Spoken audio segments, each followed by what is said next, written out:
Hello. हम लोग अब आगे स्टार्ट करते हैं रसायन। लास्ट लेक्चर में हम लोग हेलो एल्केन के या कह सकते हो एल्किल हैलाइड की रासायनिक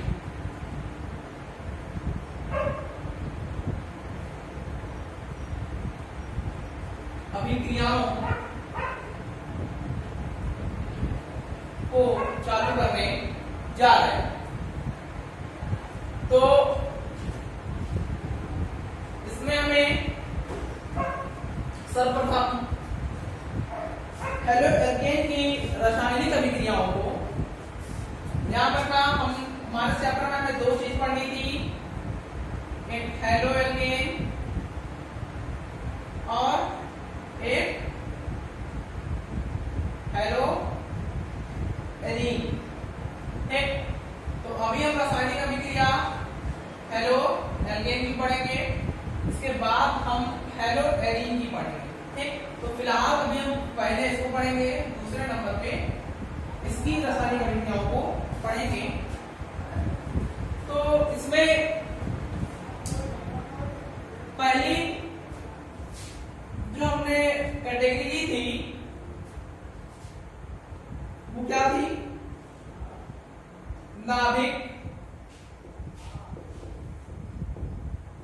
स्नेही प्रतिस्थापन अभिक्रिया।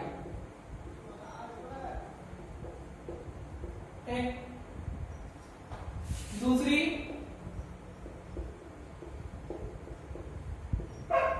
निराकरण अभिक्रिया, मैं रिएक्शन लिख दे रहा हूं शॉर्ट फॉर्म में। तीसरी हमें क्या पढ़नी थी? ये दोनों से बहुत भिन्न है। क्या भिन्न है? हमें हेलो एल्केन की अभिक्रिया धातुओं के साथ पढ़नी है। किसके साथ? धातुओं के साथ अभिक्रिया। तो तीसरा हम लिख लेंगे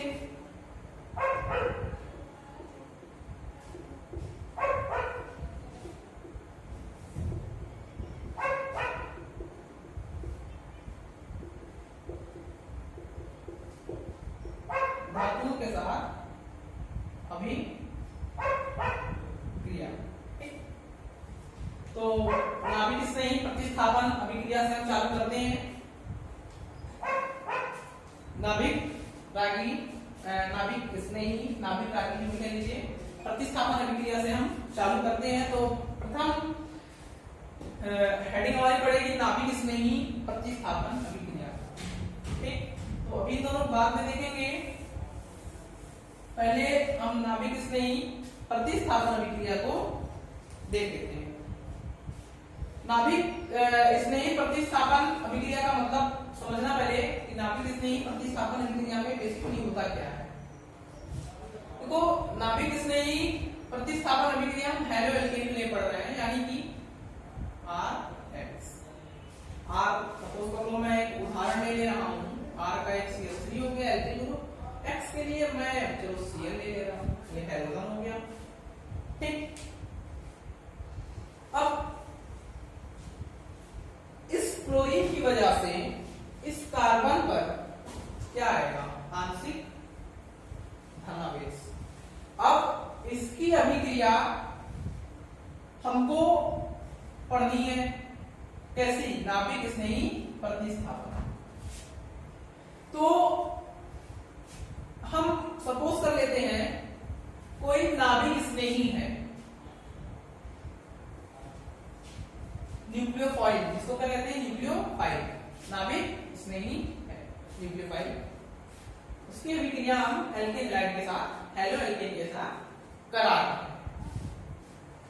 तो इस अभिक्रिया में बेसिकली होता ये है कि भाई ये न्यूक्लियोफाइल है, नाभिक स्नेही है, ये किसको धोता है?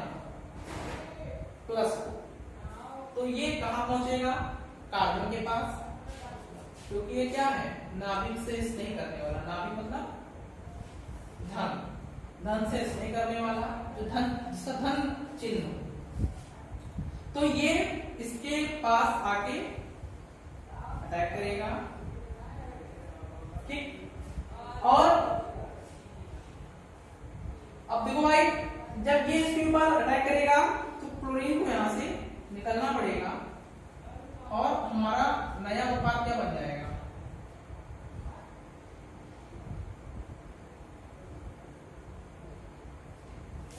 CH3 से NU जुड़ जाएगा और साथ में हमारा Cl निकल जाएगा।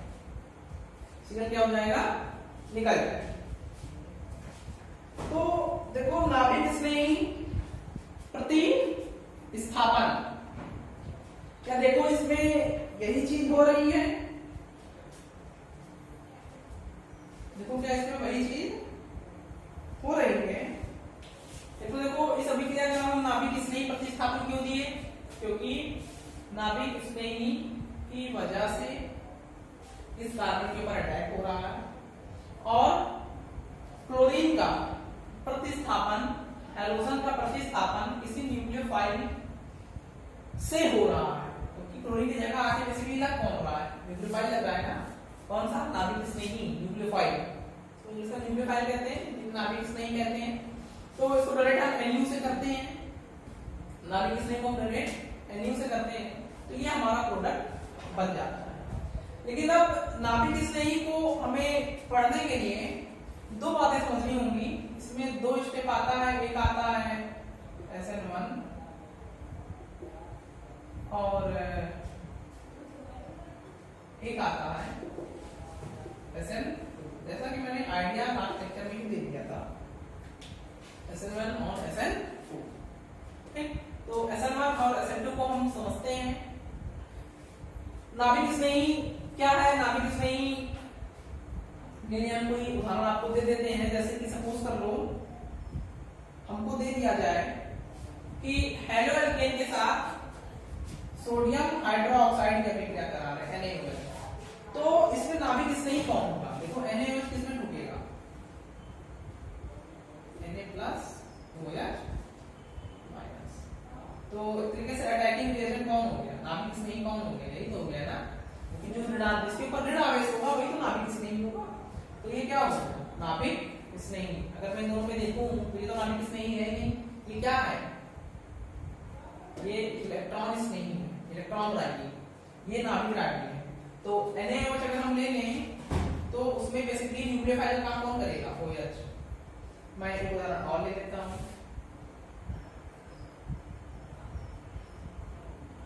H2O ले लूं, तो ये पता है भाई सभी को कि यहाँ पे ऑक्सीजन के ऊपर क्या है, एक लोन पेयर है, तो ये भी किसका काम करेगा, नाभिक रागी का काम करेगा। तो यहाँ पे नाभिक रागी का काम कौन करेगा, H2O ही स्वयं करेगा, क्योंकि जो ऑक्सीजन के पास लोन पेयर उपलब्ध है उसी लोन पेयर की मदद से क्या करेगा, इसके ऊपर अटैक करेगा। मैं और कोई उदाहरण ले लूं, ले लेते हैं KCl,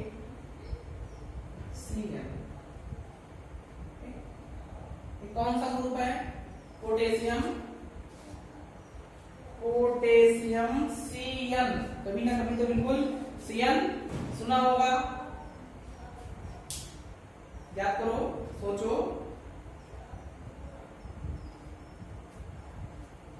पोटेशियम साइनाइड, क्या बोलेंगे इसको हम, पोटेशियम साइनाइड। तो पोटेशियम साइनाइड में नाभिक स्नेही हमारा Cn- होगा, यहाँ पे ऋणात्मक आवेश मैं क्लियर कर दूं, Cn में ऋणात्मक आवेश इसके ऊपर होगा, ध्यान से देखना, C ट्रिपल बॉन्ड ऋणात्मक आवेश। तो यहाँ पे न्यूक्लियोफाइल का काम तो ठीक है, साइनाइड ग्रुप करेगा, लेकिन कौन सा उसका इसमें डोनेट कौन करेगा, कार्बन की नाइट्रोजन, इसमें डोनेट कौन करेगा, कार्बन करेगा, ठीक। मैं एक और उदाहरण यहीं पे एक चीज और स्पष्ट करना चाहता हूं, मैं यहीं पे एक चीज और स्पष्ट करना चाहता हूं, तो वो क्या है, ध्यान से देखना, मैं लेता हूं AgCN। देखो AgCN जो है वो Ag और कार्बन के बीच का जो बॉन्ड है वो काफी हद तक कोवैलेंट है। कैसा है? काफी हद तक कोवैलेंट बॉन्ड है। तो सहसंयोजक आबंध उपस्थित है Ag और CN के बीच में, तो हम कह सकते हैं AgC ट्रिपल बॉन्ड N। अब देख भाई, इसमें फर्स्ट क्या रहा है, यहाँ पे कार्बन के पास तो लोन पेयर बचे थे, लेकिन ये पता है कि नाइट्रोजन के हमारे पास लोन पेयर है। नाइट्रोजन के पास क्या है? लोन पेयर है। तो यहाँ पर आप कौन डोनेट करेगा? न्यूक्लियोफाइल का कौन करेगा? भाई देखो Ag तो उसको छोड़ने वाला नहीं है, क्योंकि वो टूटेगा नहीं। अगर आयनिक होता तो वो अलग हो जाता, Cn माइनस अलग हो जाता, बट KCN के केस में ऐसा था कि KCN में K और Cn के बीच का जो बॉन्ड था वो इलेक्ट्रोवैलेंट था, लेकिन इस केस में कोवैलेंट बॉन्ड। तो यहाँ पे डोनेट कौन करेगा? नाइट्रोजन करेगा। तो एक नया शब्द आता है, एक नया शब्द आता है, वो नया शब्द क्या है देख लेते हैं हम लोग।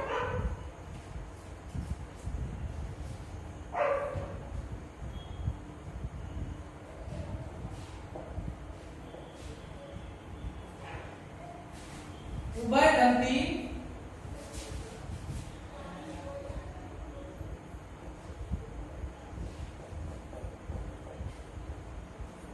नाभिक स्नेही, उभयदंती नाभिक स्नेही। तो वर्ड बहुत छोटा सा है और बहुत सिंपल भी है। देखो उभयदंती नाभिक रागी को है, नाभिक स्नेही को, उभयदंती नाभिक स्नेही को होंगे जिनके पास डोनेट करने के लिए दो साइड हो। अभी देखो यहाँ पे CN में, KCN में और AgCN में कौन सा कॉमन है? CN है, लेकिन एक बार में यहाँ पे कार्बन डोनेट करेगा, न्यूक्लियोफाइल का काम करेगा, एक बार यहाँ पे CN में से नाइट्रोजन न्यूक्लियोफाइल का काम करेगा। मतलब न्यूक्लियर इस केस में कार्बन डोनेट करेगा, इस केस में नाइट्रोजन डोनेट करेगा। तो ये तुम्हारा क्या हो गया? इसी वजह से इसको हम क्या कह देते हैं? उभयदंती नाभिक स्नेही। हमसे पूछेंगे क्या उभयदंती नाभिक स्नेही क्या है, तो एक उदाहरण बताइए। तो आप बताएंगे जैसे में क्या C ट्रिपल बॉन्ड N, इसका नाम क्या दोगे? साइनाइड।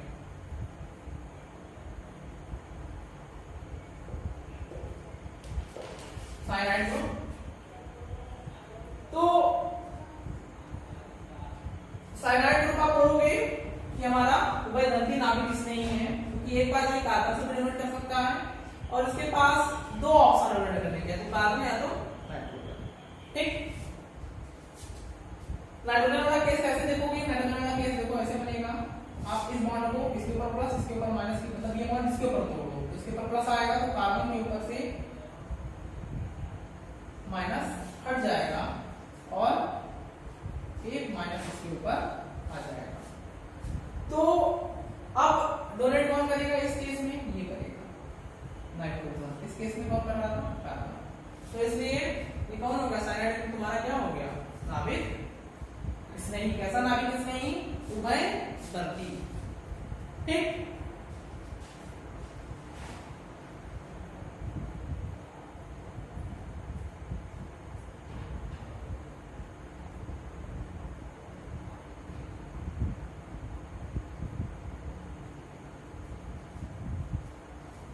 फिर मैं एक बार और उभयदंती नाभिक स्नेही का लेता हूं। बहुत सिंपल सा उदाहरण है, वो भी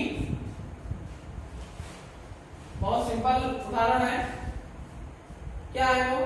लिख लेते हैं, बता दूं इसको।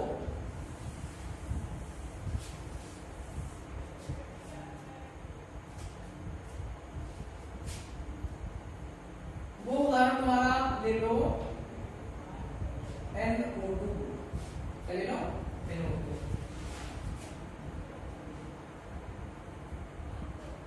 नाइट्रो जब KnO2 लोगे और एक बार लोगे AgNO2, तो KnO2 में तुम्हारा डोनेट करेगा ऑक्सीजन, ठीक। लेकिन in the case of AgNO2 silver nitrate के केस में हमारा जो डोनेट करने वाला वेपर होगा वो होगा नाइट्रोजन। कौन होगा? नाइट्रोजन,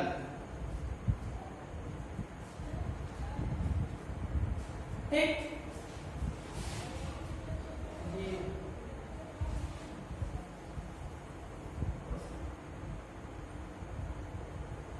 हाथ नहीं पूरा होगा ना। इस केस में कौन डोनेट करेगा? नाइट्रोजन अपना इलेक्ट्रॉन पेयर डोनेट करेगा। और वैसे KnO2 के केस में ऑक्सीजन अपना इलेक्ट्रॉन पेयर डोनेट करेगा। मतलब न्यूक्लियोफाइल की तरह काम करेगा। अटैक यहाँ पे ऑक्सीजन से होगा, यहाँ पे नाइट्रोजन से होगा। तो मैं कह सकता हूँ कि सपोज कर लो अगर उत्पाद बनना हो तो R X के अभिक्रिया कराएंगे तो X तो निकल जाएगा, R के साथ कौन लगेगा? जब O डोनेट करेगा तो कौन लगेगा भैया? R O N, ठीक। लेकिन जब N डोनेट करेगा तो हमारा प्रोडक्ट क्या बनेगा? R N, ठीक। इसको हम कहेंगे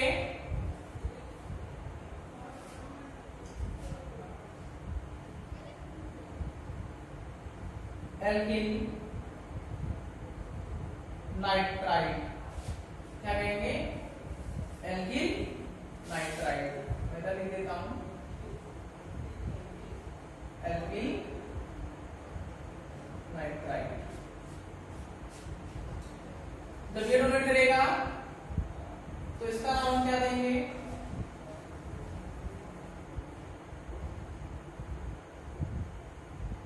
नाइट्रो एल्केन, ठीक। नाम बदल गया है, देखो। जब N न्यूक्लियोफाइल में या बेसिकली न्यूक्लियोफाइल में इलेक्ट्रॉन पेयर डोनेट करना, अटैक करना है तो अटैक कौन करेगा? नाइट्रो एल्केन के केस में नाइट्रोजन अटैक करेगा। जब नाइट्रोजन अटैक करेगा तो उसको हम नाम देंगे नाइट्रो एल्केन, जो हमारा प्रोडक्ट बनेगा, उत्पाद। लेकिन इन द केस जब ऑक्सीजन डोनेट करेगा तो उसको हम क्या नाम देंगे? Alkyl nitride. तो ये दो नाम थोड़े से ध्यान देने योग्य है। तो ये तुम्हारा हो गया उभयदंती नाभिक स्नेही। क्या हो गया? उभयदंती नाभिक स्नेही हो गया। मतलब ऐसे इस नाभिक स्नेही इनके पास दो साइड हो इलेक्ट्रॉन पेयर डोनेट करने के लिए, उनको हम क्या कहेंगे? उभयदंती नाभिक स्नेही, ठीक है। फिर आगे बढ़ते हैं। ये तो एडिशनल चीज हो गई। अब हम देखते हैं नाभिक स्नेही प्रतिस्थापन अभिक्रिया में SN1 और SN2 क्या मसला है दोनों का भैया? अब नाभिक स्नेही के बारे में हम समझ चुके हैं। नाभिक स्नेही के बारे में हम समझ चुके हैं। उत्पाद भी बन गया है भाई। इसको हम सब्सट्रैक्ट देते हैं CH3N। बात वही है। तो देखो सीधे जगह कौन लग गया है? N। तो अच्छा ये बताओ, ये तुम्हारा क्या है? इसको हम कहते हैं क्रियाधार। क्या कहते हैं? क्रियाधार। और ये क्या है? अभी कर्मक। ये तुम्हारे भाई उत्पाद है, ठीक। तो इसमें क्रियाधार क्या होगा तुम्हारा? Alkyl halide. चलो हम एक उदाहरण लेते हैं। हम पहली हेडिंग डालेंगे SN2। नाम भी लिख लो, द्विअणु नाभिक स्नेही प्रतिस्थापन अभिक्रिया। द्विअणु नाभिक स्नेही प्रतिस्थापन अभिक्रिया। तो ध्यान देना होगा, ध्यान कहाँ देना होगा देखते हैं। हम एक उदाहरण लेते हैं,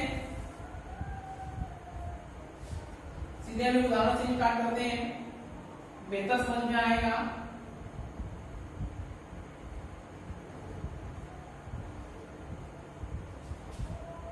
हम नाभिक स्नेही के रूप में लेते हैं OH-।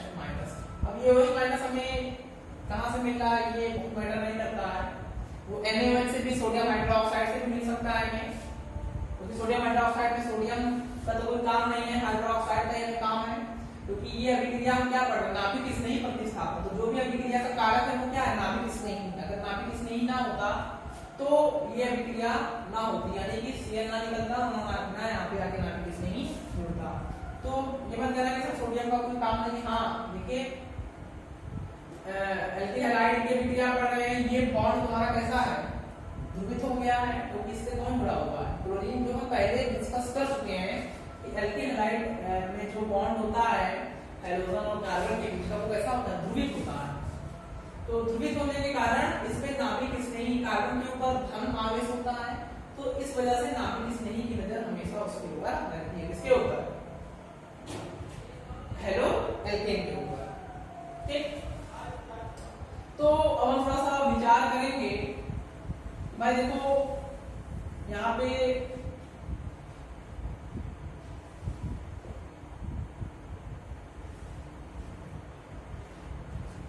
OH अटैक करेगा, ये तुम्हारा क्रियाधार है, ये अभिकर्मक है, उत्पाद देगा। उत्पाद कौन कौन लिखते हैं, या अभी नहीं लिखेंगे, थोड़ा सा विस्तार बनाते हैं। OH क्या करेगा, यहाँ पे अटैक करेगा।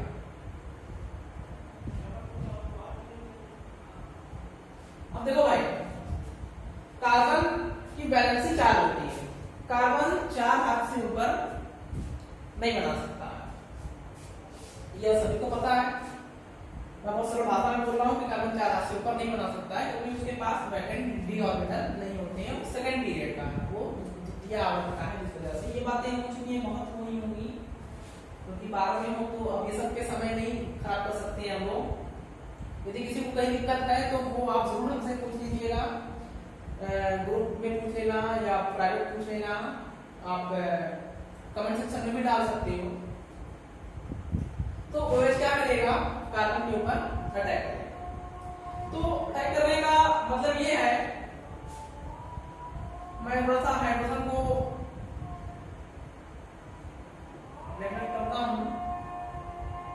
मतलब कार्बन के ऊपर ये अटैक करेगा, मतलब OH कार्बन के साथ हाथ बनाना चालू करेगा। लेकिन इधर जो क्लोरीन है लगा हुआ है, जो हाइड्रोजन, वो क्या होना चालू होगा, टूटना चालू होगा। जैसे जैसे ये इसके ऊपर अटैक करेगा, जैसे जैसे ये इसकी तरफ बढ़ेगा, वैसे वैसे क्लोरीन का निकलना भी आगे की ओर बढ़ता जाएगा। देखिए इसमें एक ही स्टेप लगा है, ये आ रहा है, ये जा रहा है। जब ये पूर्ण रूप से आ जाएगा, जब ये OH पूर्ण रूप से कार्बन से जुड़ जाएगा, तो क्लोरीन को क्या हो जाना पड़ेगा, निकल जाना पड़ेगा। क्लोरीन को क्या हो जाना पड़ेगा, निकल जाना पड़ेगा। ठीक,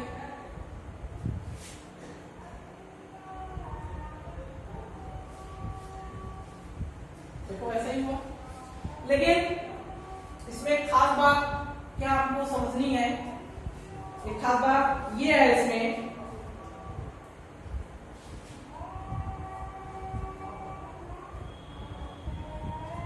कि जैसे क्लोरीन निकलता है, क्लोरीन क्या होता है, जैसे निकलता है, वैसे ही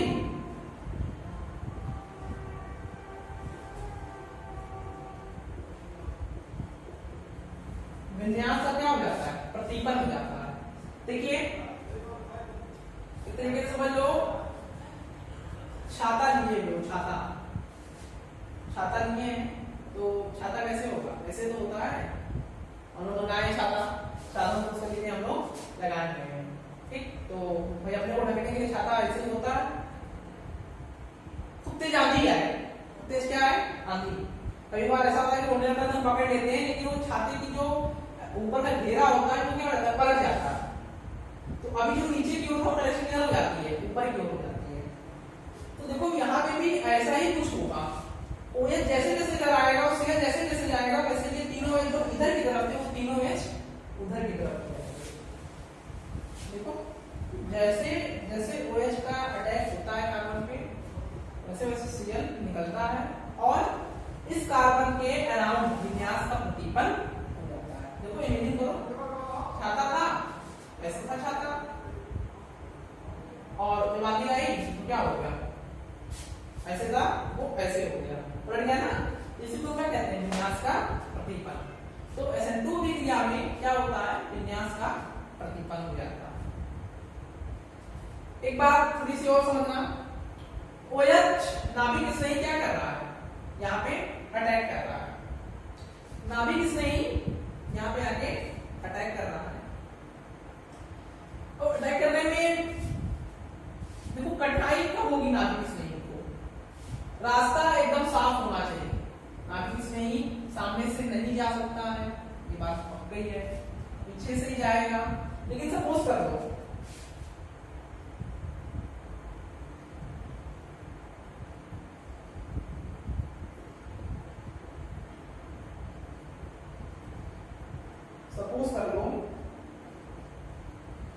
तीन CH3 जोड़, भाई हाइड्रोजन तो छोटा छोटा था तो OH को जगह थी कार्बन के पास पहुंचने के लिए, OH क्या करता, कार्बन के पास पहुंच जाता।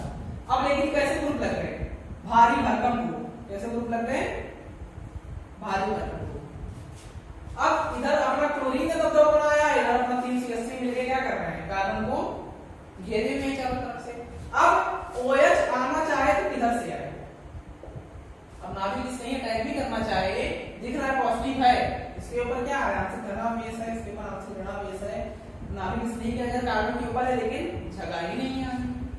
तो यहाँ पे एक इसी को समझने के लिए कि अब क्या होगा, इस केस में क्या होगा, उस केस के लिए हमारे पास एक अभिक्रिया, हमने सेकंड अभिक्रिया जो पढ़नी है, हमें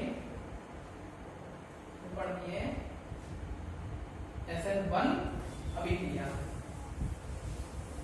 ठीक, क्या पढ़नी है, SN1 अभिक्रिया। तो ये दो अणु थी, कैसे थे, दो अणु, अब ये कैसे हो जाएगी, बदल दो,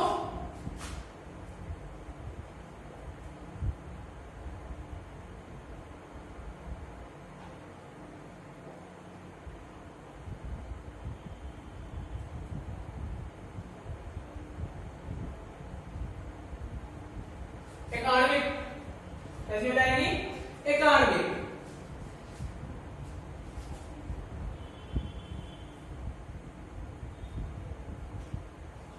एकाणविक नाभिक स्नेही प्रतिस्थापन अभिक्रिया। नाभिक स्नेही से अगर तो डर लगाओ तो नाभिक रागी लिख लो, बात वही है, किताबों में अक्सर नाभिक रागी ही मिलेगा तुम्हें, लेकिन दोनों में कोई अंतर नहीं है, नाभिक स्नेही और नाभिक रागी दोनों एक ही चीज है। SN1 अभिक्रिया में क्या होगा समझ गए होंगे, लेकिन एक उसमें खास चीज होती है SN1 अभिक्रिया में, क्या खास होता है, चलो हम देते हैं,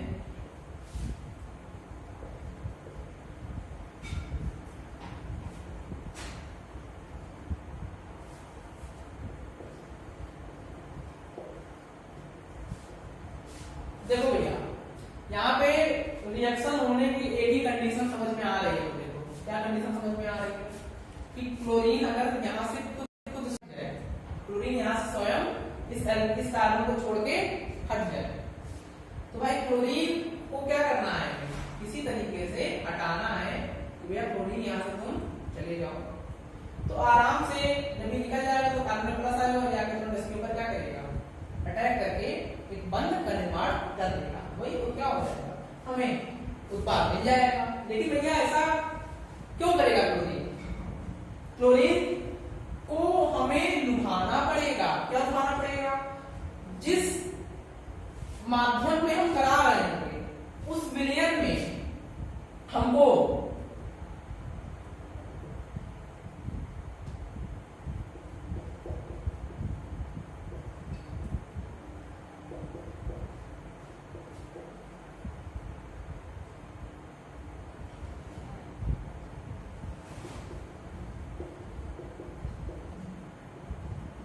ध्रुवित प्रोटिक विलायक लेना पड़ेगा। क्या लेना पड़ेगा?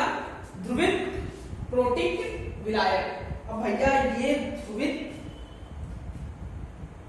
प्रोटिक विलायक क्या होता है? ध्रुवित प्रोटिक विलायक क्या होता है?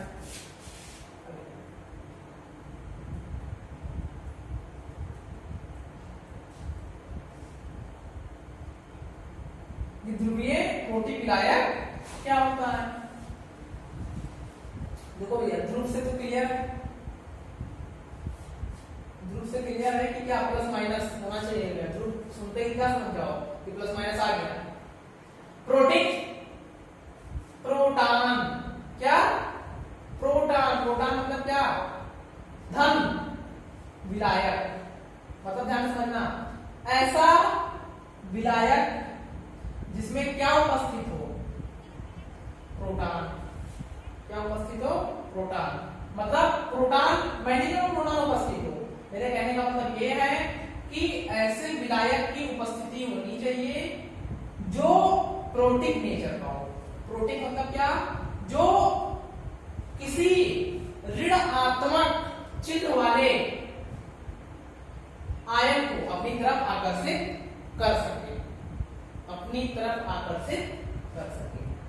जैसे क्लोरीन निकलेगा Cl माइनस के रूप में, तो उसको कोई तो दिखना चाहिए कि भैया हम यहाँ से इसको छोड़ रहे हैं तो किसी के पास तो जाएंगे। तो उसके लिए हम इस अभिक्रिया को जल में करा सकते हैं, उसके लिए हम इस अभिक्रिया को अल्कोहल में करा सकते हैं, उसके लिए हम अभिक्रिया को एसिड में करा सकते हैं। ये सब कैसे हैं? ध्रुवीय प्रोटिक विलायक है। कैसे हैं? ध्रुवीय प्रोटिक विलायक है। ये सभी क्या है? ध्रुवीय प्रोटिक विलायक। मतलब इनमें जब क्लोरीन निकलेगा, समझना, हम समझते हैं इसको, क्लोरीन छोड़ गया, छोड़ेगा तो इस पे धन आएगा और इस पे क्या आएगा? Cl minus. अब जब Cl माइनस का ध्यान ये लोग खींचे रहेंगे, जैसे Cl माइनस इसको छोड़ेगा, तो वैसे तो भाई अब ये नेगेटिव या पॉजिटिव कहाँ इसको छोड़ पाएगा? छोड़ते ही फिर से लग जाएगा। लेकिन जब ध्रुवीय प्रोटिक विलायक उपस्थित रहेंगे, जल, अल्कोहल, एसिड कोई भी उपस्थित रहेगा, क्या करेगा? Cl को तुरंत अपनी तरफ बुझा लेगा और OH आकर इसके ऊपर अटैक कर देगा। तो हमारा उत्पाद क्या बन जाएगा? CH3 C CH3 ठीक, हमारा उत्पाद ये बन जाएगा। समझ में आएगा? तो SN1 कब कराएंगे और SN2 हम कब कराएंगे?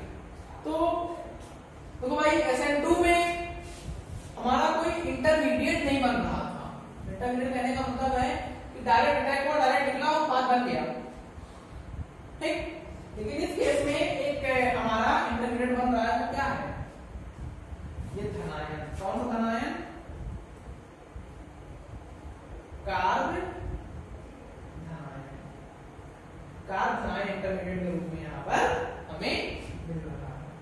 अब ये कार्ब धनायन जितना ज्यादा स्टेबल होगा और ये ध्रुवीय प्रोटिक विलायक जितने अच्छे होंगे, SN1 अभिक्रिया उतनी ही अच्छे से आगे की तरफ बढ़ जाएगी। अब भाई कार्ब धनायन अनस्टेबल है, कार्बन का यहाँ पे अपडेट तो ये ऑपरेट कंप्लीट करने के लिए भाई बहुत अनस्टेबल है और तुरंत OH इस पे क्या कर देगा, अटैक कर देगा। तो स्लो स्टेप तुम्हारा कौन सा है? स्लो स्टेप ये है, इसका टूटना, स्लो स्टेप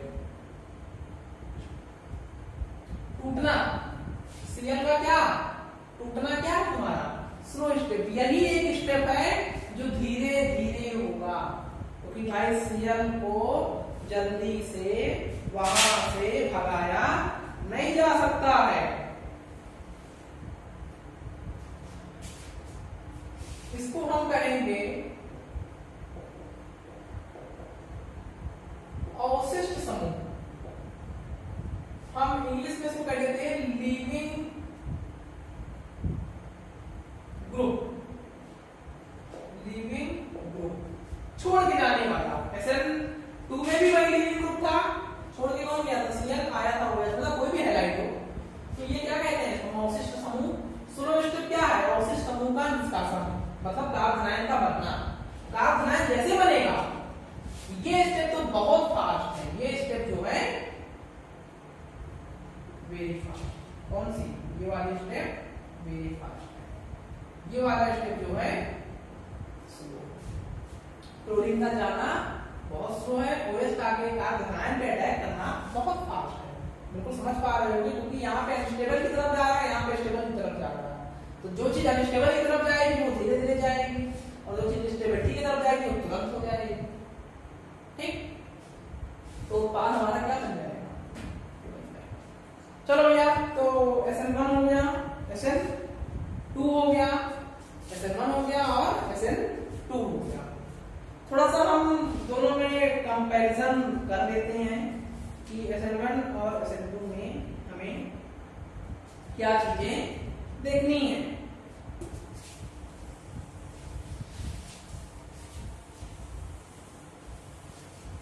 SN1 में एक खास विलायक चाहिए, कैसा? पोलर प्रोटिक सॉल्वेंट, ध्रुवीय प्रोटिक विलायक। ध्रुवीय प्रोटिक विलायक उपस्थित रहेगा तो हमारी SN1 अभिक्रिया होगी। देखो, अगर ध्रुवीय प्रोटिक विलायक नहीं होगा तो SN1 अभिक्रिया नहीं हो पाएगी। क्यों? क्योंकि अवशिष्ट समूह जब तक कार्बोनाइल का निर्माण नहीं करेगा तब तक न्यूक्लियोफाइल अटैक नहीं कर सकता है, क्योंकि जगह नहीं है ना, बहुत ज्यादा कंजेशन है, पूरी भीड़ भाड़ वाली एकदम है, वहां पे वो अटैक करने के लिए जगह नहीं है उसके पास। इस वजह से जो हमारा विलायक होगा वो कैसा होगा? पोलर प्रोटिक, ध्रुवीय प्रोटिक विलायक होना चाहिए, तभी SN1 अभिक्रिया के लिए वो अनुकूलता शो करेगा। चलो भाई, हम एक उदाहरण लेते हैं, बहुत बेसिक उदाहरण लेते हैं। बताना कौन SN2 अभिक्रिया अच्छी करेगा, कौन SN2 अभिक्रिया अच्छी करेगा, बताना।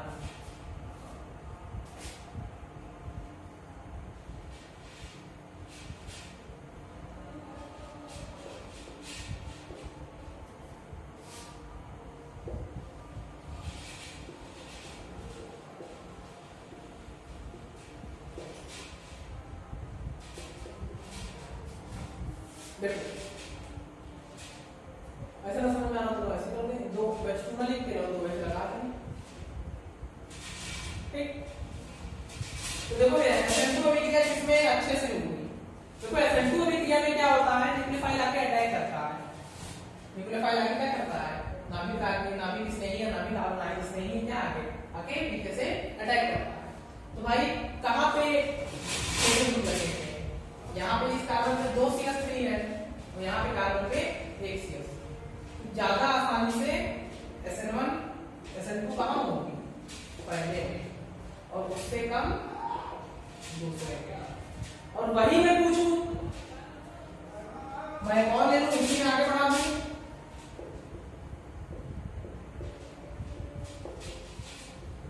तीसरा तो बोले और कब? तीसरे में। किसकी है? SN2 की। मैं बात करूं लेकिन SN1 के लिए, SN1 के लिए अगर मैं बात करूं तो SN1 कौन अच्छा करेगा? तो भाई SN1 में देखो क्या होता है, कार्बोनाइल की स्टेबिलिटी। तो जब क्लोरीन निकलेगा इसमें कार्बन आयन क्या बनेगा, मैं कार्बन आयन बना देता हूं।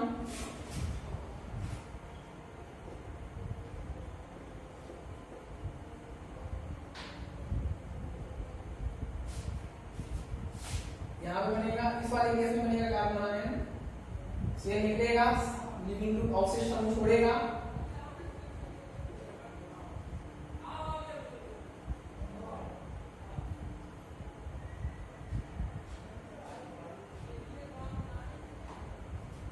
इस केस में क्या बनेगा,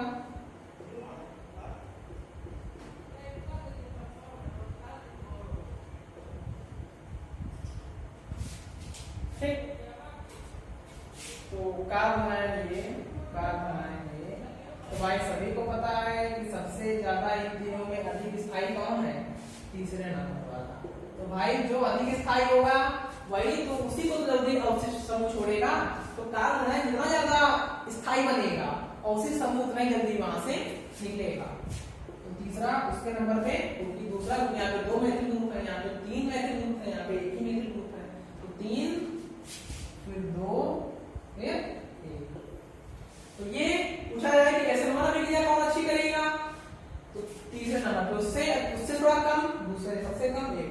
बोले SN2 सबसे अच्छा कौन करेगा, तो ये करेगा, उसके बाद ये, उसके बाद ये। क्योंकि जैसे से देखो SN2 के लिए भीड़ बढ़ती जा रही है, अब जगह नहीं बचेगी। लेकिन SN1 के लिए क्या है, कार्बन आयन की हमको स्थायित्व देखनी है। कार्बन आयन का निर्माण होता है, कार्बन आयन का निर्माण ही हमारा क्या है, शुरू स्टेप है, उसकी वही डिटरमाइनिंग स्टेप है। वही क्या करेगा, अभिक्रिया की अनुकूलता की दिशा को बताएगा। यह अभिक्रिया कितनी आसानी से होगी। तो कार्बन आयन जितना अच्छा बनेगा, जितना स्थायी बनेगा, वो अभिक्रिया उतनी ही अच्छे तरीके से होगी।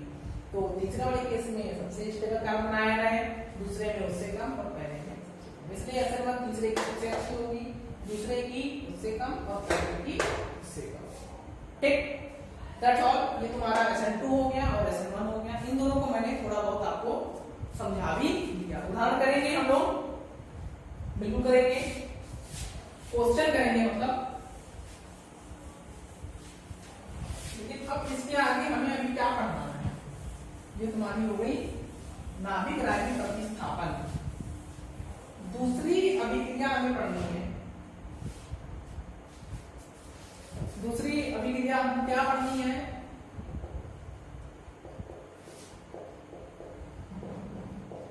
निराकरण अभिक्रिया।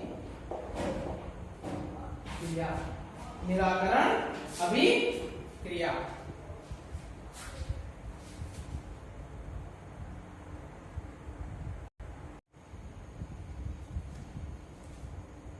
ठीक, तो हम लोग आगे आते हैं निराकरण अभिक्रिया में। इसको हम लोग विलोपन अभिक्रिया भी कहते हैं, एलिमिनेशन।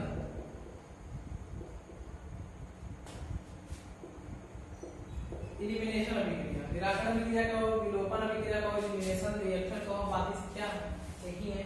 इससे पहले मैं एक छोटी सी चीज बता दूं, एक दो चीजें छोटी सी बता दूं। जैसे मैंने कोई एल्कीन हैलाइड उदाहरण ले लो,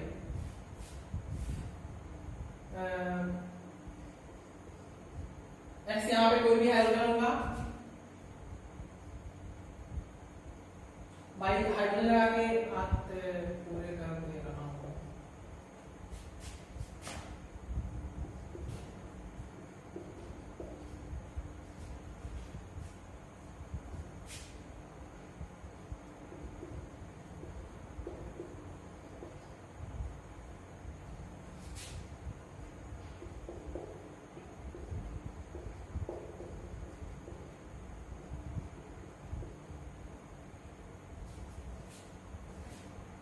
देखो पूछा जाए कि ये कार्बन 1 डिग्री है, 2 डिग्री है या 3 डिग्री है, प्राथमिक है, द्वितीयक है या तृतीयक। तो हाइड्रोजन से डायरेक्टली जुड़ा कार्बन अन्य कितने कार्बन से जुड़ा हुआ है, ये कार्बन अन्य एक कार्बन से जुड़ा हुआ है, तो ये कितने डिग्री का है, 1 डिग्री का। ये कार्बन हाइड्रोजन से जुड़ा कार्बन 2 कार्बन से जुड़ा हुआ है, तो ये कितने डिग्री का, 2 डिग्री का। डायरेक्टली जुड़ा कार्बन, अन्य कितने कार्बन जुड़ा हुआ है? 1 2 3 हाइड्रोजन जुड़ा कार्बन ये। अब ये कार्बन कितने कार्बन जुड़ा हुआ है? 1 2 3। तो ये कैसा हो गया? 3 डिग्री। देखो ये मत समझना, मैं उदाहरण और दे रहा हूं। जैसे बहुत से बच्चे ऐसा समझ लेते हैं कि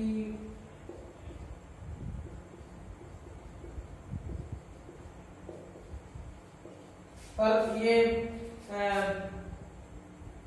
एक्स जुड़ा कार्बन, ये कार्बन 1 2 3 कार्बन जुड़ा हुआ है। नहीं, ये कार्बन एक इस कार्बन से और एक इस कार्बन से। अब ये वाला कार्बन तो इससे जुड़ा हुआ है ना, इस वाले कार्बन से जुड़े कितने डायरेक्टली कार्बन है? इसके इस कार्बन के हाथ कितने अन्य कार्बन के साथ जुड़ना है? 1 और 1 2।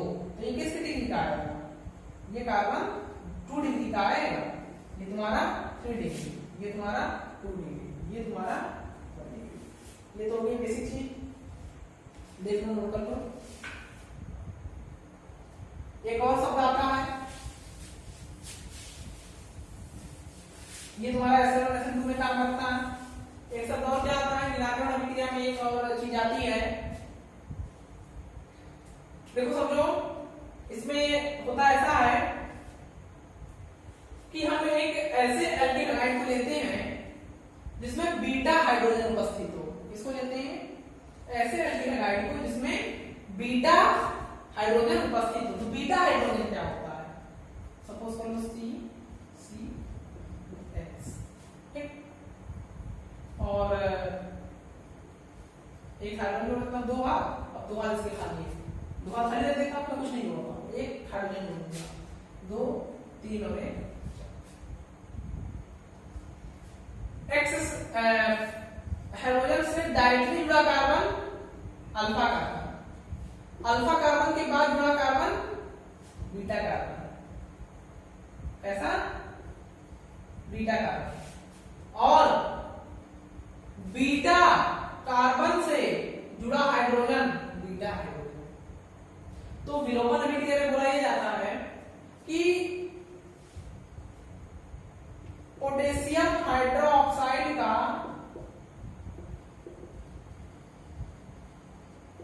अल्कोहलिक विलयन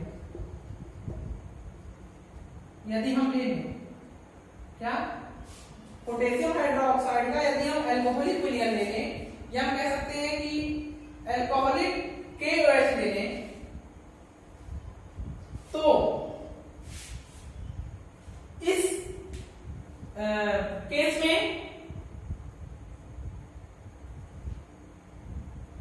बीटा हाइड्रोजन और अल्फा कार्बन से हैलोजन का विलोपन हो जाता है। क्या हो जाता है? दोनों विलुप्त हो जाते हैं, निकल जाते हैं।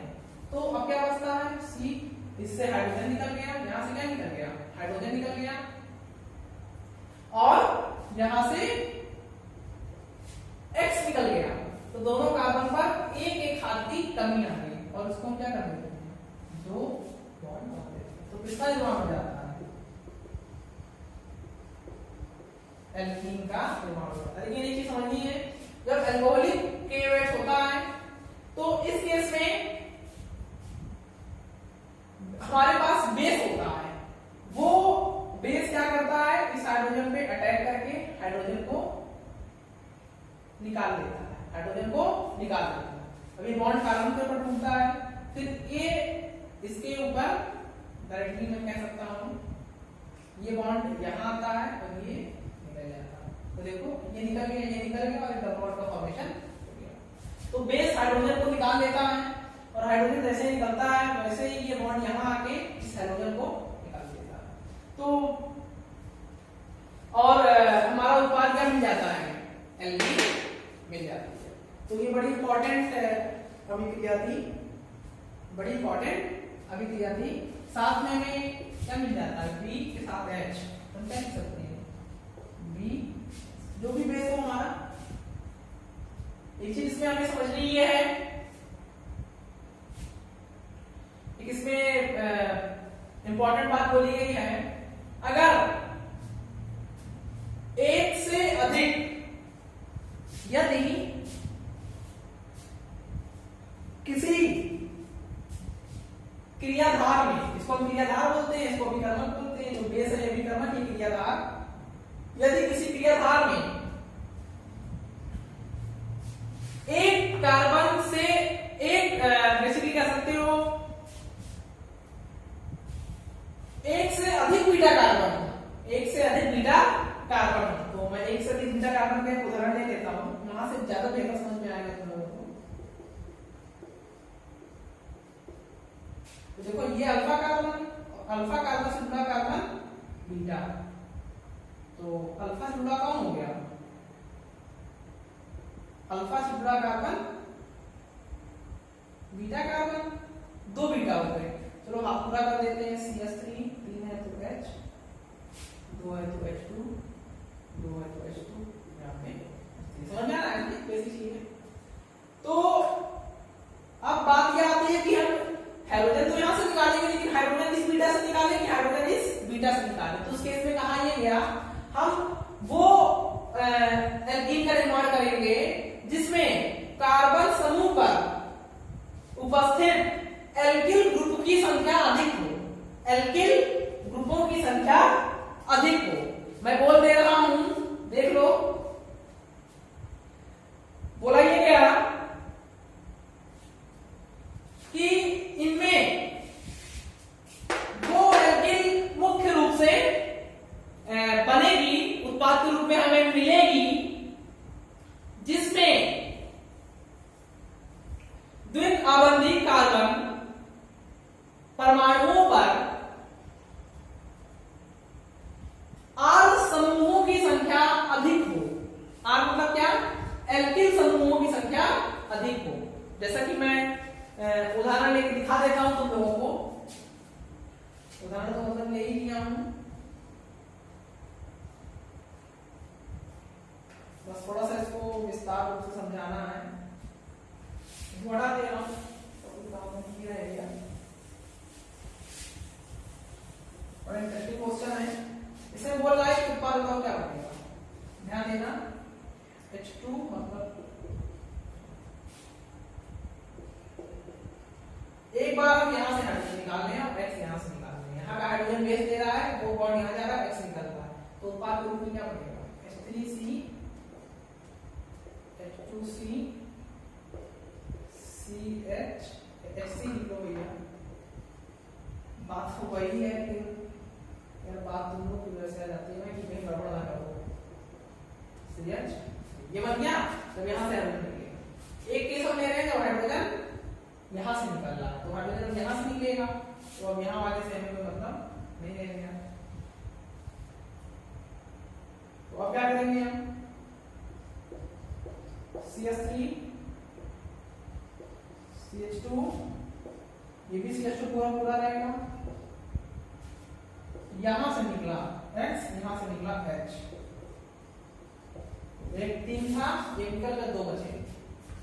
तो देखो द्वितीय आबंधित कार्बन कौन से हैं, ये मतलब ये, इसमें ये देखो, इससे एक ये एल्किल समूह, ये कौन सा एल्किल समूह है, मेथिल, और ये कौन सा है, तो कितने समूह बने, 2, लेकिन इस वाले केस में सिर्फ एक जुड़ा हुआ है, कौन सा वो है, 3 कार्बन है तो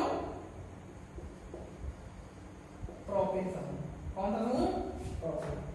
तो बताओ एल्किल समूहों की संख्या अधिक कहां है, यहाँ पे 2 एल्किल समूह, यहाँ पे 1 एल्किल समूह, तो हमारा मेन उत्पाद कौन सा होगा, ये वाला उत्पाद गलत नहीं होगा, उत्तर के रूप में बनेगा, लेकिन अगर 80% ये बनेगा, मतलब 100 में 80 ये बनेगा, तो सिर्फ 20 ये बनेगा, ठीक, क्योंकि ये क्या है, अधिक स्थायी है इसकी अपेक्षा। तो मैं उम्मीद करता हूं कि चीजें समझ में आ गई होंगी। फिर हम बढ़ते हैं आगे।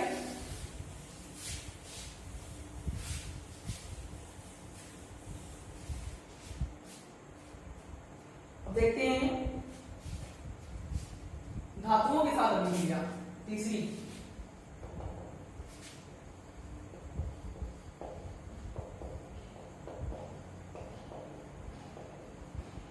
धातुओं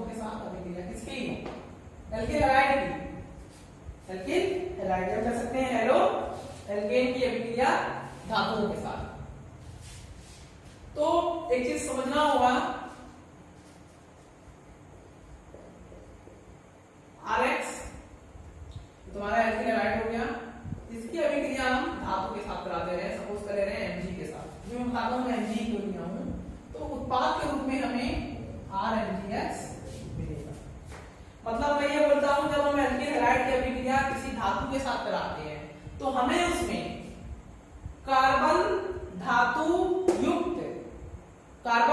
बंध युक्त यौगिक प्राप्त होता है। कार्बन धातु बंध युक्त, कार्बन और धातु के बीच में एक बंध युक्त यौगिक हमें प्राप्त होता है, जिसको हम एक नाम देते हैं। क्या नाम देते हैं? कार्ब धात्विक। क्या नाम देते हैं?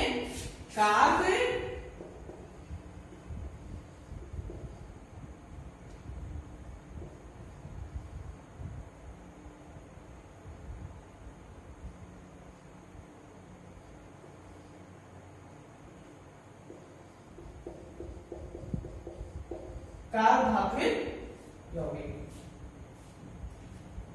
देखो कार्बन धातु के बीच में क्या बना है यौगिक, तो इसको करेंगे कार्ब धात्विक यौगिक। लेकिन एक चीज इसमें और हमारे लिए इंपॉर्टेंट है कि देखो हमने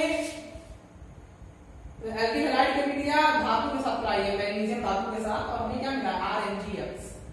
ये बहुत प्रचलित कार्ब धात्विक यौगिक है। सर्वप्रथम एक हमारे वैज्ञानिक थे विक्टर ग्रीनायर, उन्होंने इसकी खोज की थी। तो उन्हीं के नाम पर हमने इसको एक नाम दे दिया, ग्रीनायर अभिकर्मक। क्या दे दिया? ग्रीनायर अभिकर्मक। और समझ में आई? इसको हमने क्या नाम दे दिया? ग्रीनायर अभिकर्मक। बहुत प्रचलित अभिकर्मक है RMgX। इसका निर्माण कैसे होता है? एल्किल हैलाइड की अभिक्रिया हम धातु के साथ कराते हैं तो हमें कैसा यौगिक मिलता है, जिसमें कैसा कार्बन धातु आबंध युक्त यौगिक प्राप्त होता है, जिसको हम कार्ब धात्विक यौगिक कहते हैं। जैसे उदाहरण RMgX। इसमें एक खास बात ये होती है कि RMgX इस पे पार्शियल धनात्मक होता है, इस पे ऋणात्मक, इस पे भी ऋणात्मक। देखो यहाँ पे एल्किल समूह पे कैसा चिन्ह है, ऋणात्मक का। तो इसकी एक इंपॉर्टेंट अभिक्रिया हो गई RMgX की अभिक्रिया जब हम जल के साथ कराते हैं, ठीक, तो निर्माण हो जाता है RH का। इसका निर्माण हो जाता है RH का। इसका निर्माण हो जाता है RH का। साथ में सिंपल है यार, जो बच्चा स्कूल देते हैं MgOH।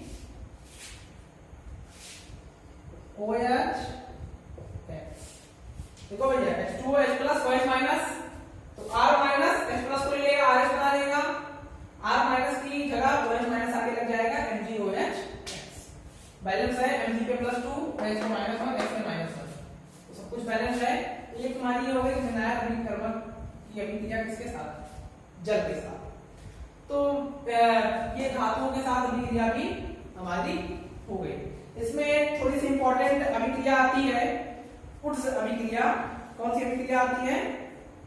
उड्स अभिक्रिया। तो उड्स अभिक्रिया को हम देख लेते हैं, जो कि हम 11 में बिल्कुल पढ़े होंगे। उड्स अभिक्रिया को 11 में पढ़े होंगे।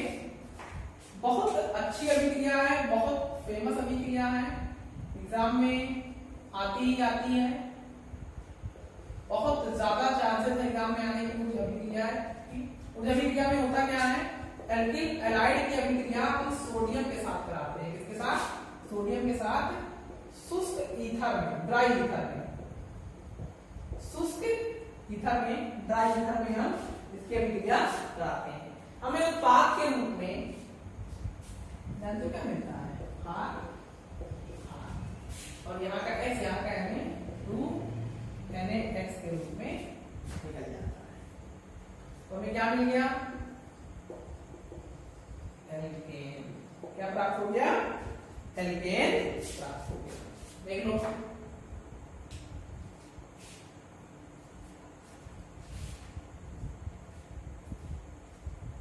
ठीक। तो आज हमने क्या पढ़ा है? आज हम लोगों ने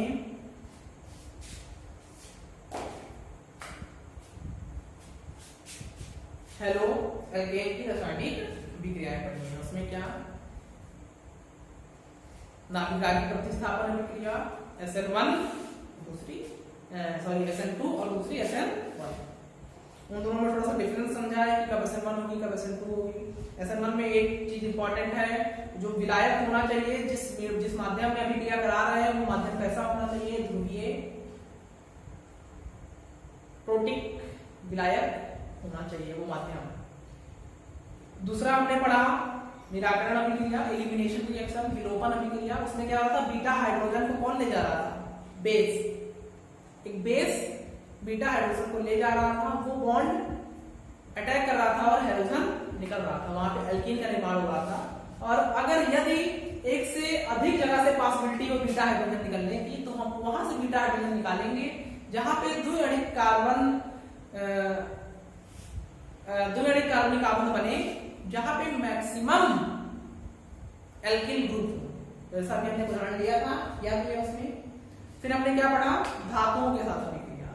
उसमें सबसे पहला फाइंड करने वाले विक्टर ग्रीनायर जी के नाम पे ही उन्होंने अभिक्रिया कराई थी किया, और उनकी अभिक्रिया कराने के बाद हमें RMGX ही प्राप्त हुआ था। तो इस वजह से सबसे सर्वप्रथम जो हमें ज्ञात हुआ वो RMGX प्राप्त हुआ। RMGX का नाम हमने क्या नहीं दिया? ग्रीनायर अभिकर्मक। को कैसे प्राप्त हुआ? लेकिन लाइट की अभिक्रिया मैग्नीशियम के साथ करा देगा। फिर उसके बाद हमने उस अभिक्रिया पढ़ी, उस अभिक्रिया में हमारा एल्किल हैलाइड से हमें एल्केन प्राप्त हुआ। तो ये आप 11 में भी पढ़े होंगे हाइड्रोकार्बन में एल्केन के विचलन की विधि में। ठीक, बिल्कुल देखना, ध्यान करना, बिल्कुल समझ में आएगा। ठीक, तो अब हम नेक्स्ट लेक्चर में हेलो एरीन की रासायनिक अभिक्रियाएं पढ़ेंगे। किसकी? हेलो एरीन की रासायनिक अभिक्रियाएं हम नेक्स्ट लेक्चर में पढ़ेंगे। तो हेलो एरीन जानते हो क्या होता है? बताने की जरूरत नहीं है, बता दे रहा हूं फिर भी एक बार।